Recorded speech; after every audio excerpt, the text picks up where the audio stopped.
यदि पुस्तक में ही सब कुछ हो तो फिर उसकी जरूरत क्या है?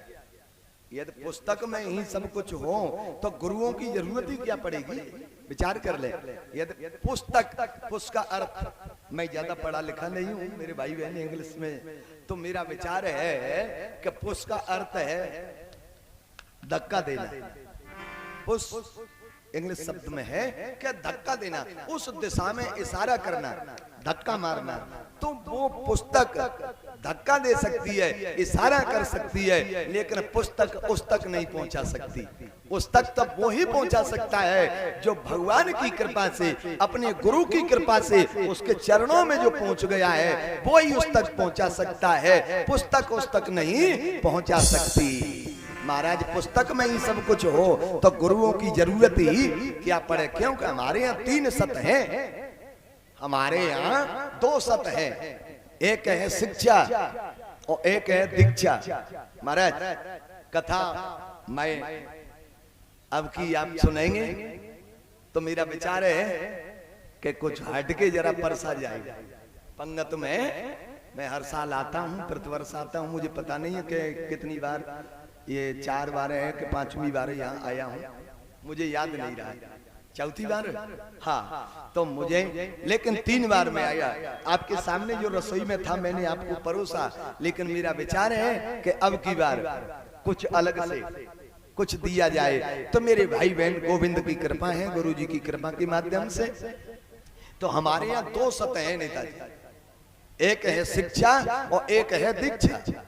एक है शिक्षा और एक है दीक्षा। शिक्षा तो चेतन मन पे काम करती है, शिक्षा तो चेतन मन पे काम करती है, और दीक्षा अब चेतन मन पे काम करती है। शिक्षा बुद्धि को बदलती है और दीक्षा मन को बदलती है।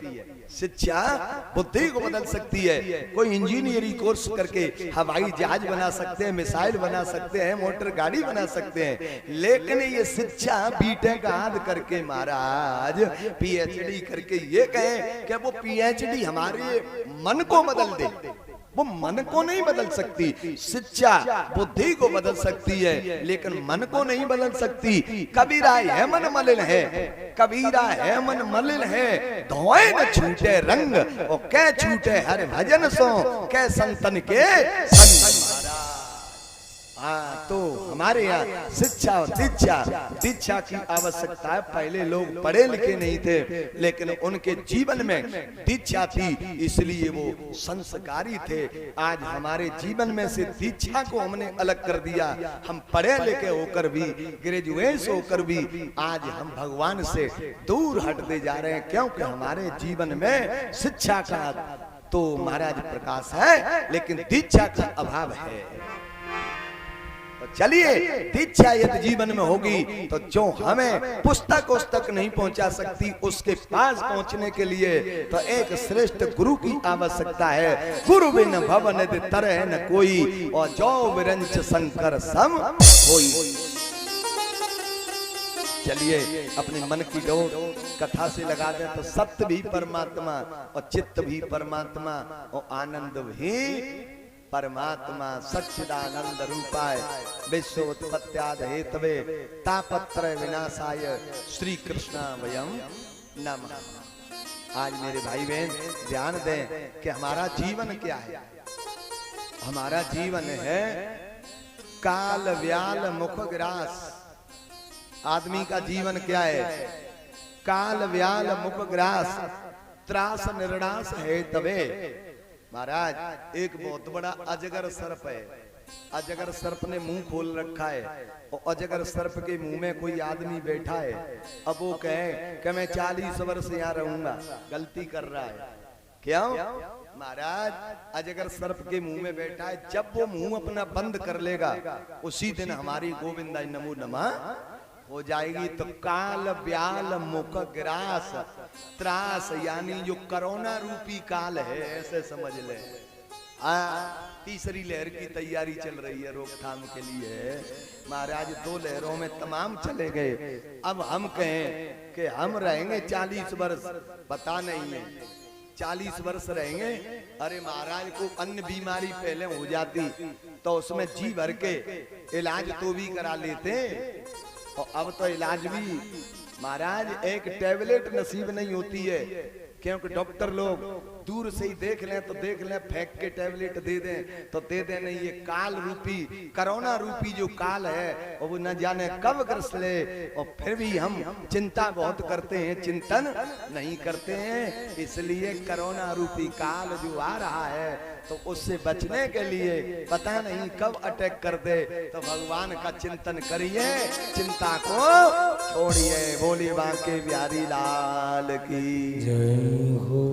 तो मेरे भाई बहन, जैसे यहाँ शुभ घड़ी, शुभ नक्षत्र, अच्छा समय, हमारे भाग्य का विषय से ही उदय आज हुआ श्री गजानन भगवान के सानिध्य में और बांके बिहारी की मंदिर में आज हम विराजमान हैं, बैठे हैं। ऐसे नीमसार क्षेत्र में 88,000 संत जन बैठे हैं।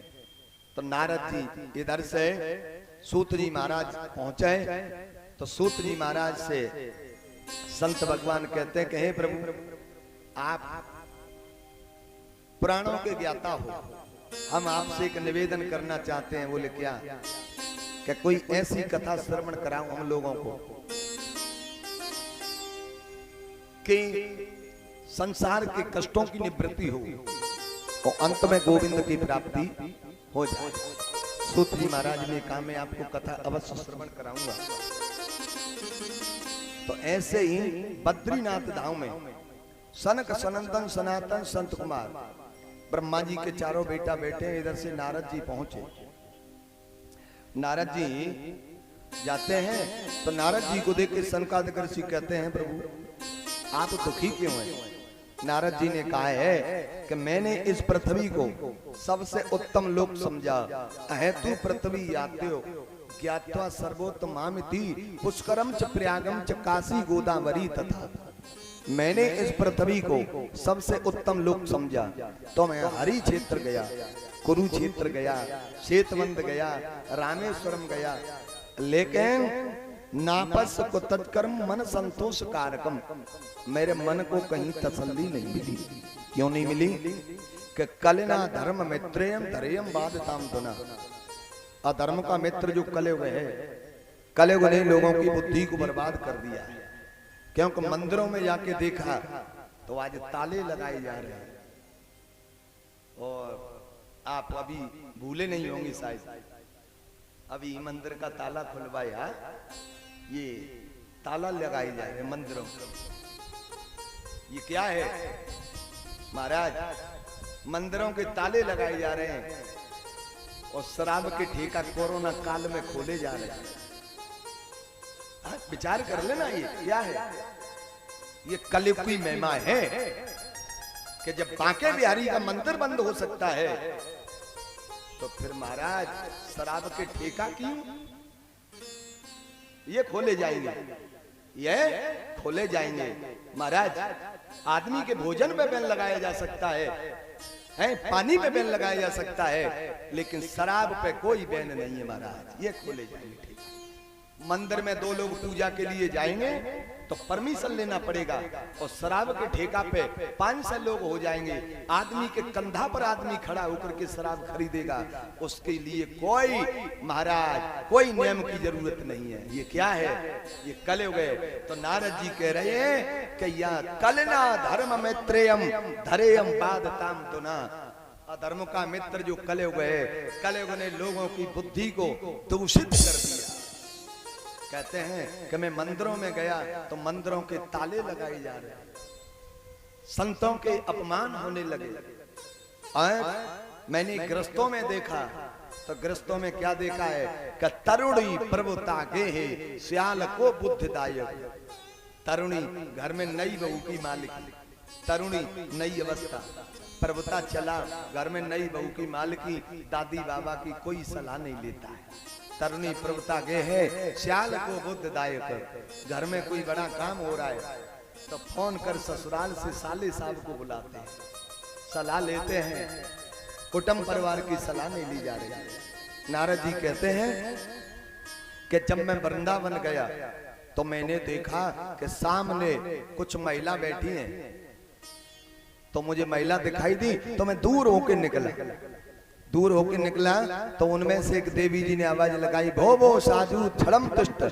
अरे महात्मा जी ऐसे मती जरा जाओ, मेरी एक बात सुनो। तो मैं वहां गया, मैंने राधे राधे किया। मैंने पूछा देवी जी आपका परिचय क्या है? तो वो कहती है बाबा मेरा नाम भक्ति है। भक्ति? हाँ। और ये दो वृद्ध पुरुष ये तुम्हारे आजू बाजू में बैठे हैं, ये कौन है? या तरफ बोले ये मेरा बेटा ज्ञान है और एक का नाम वैराग्य है। बोले ऐसा कैसे हुआ?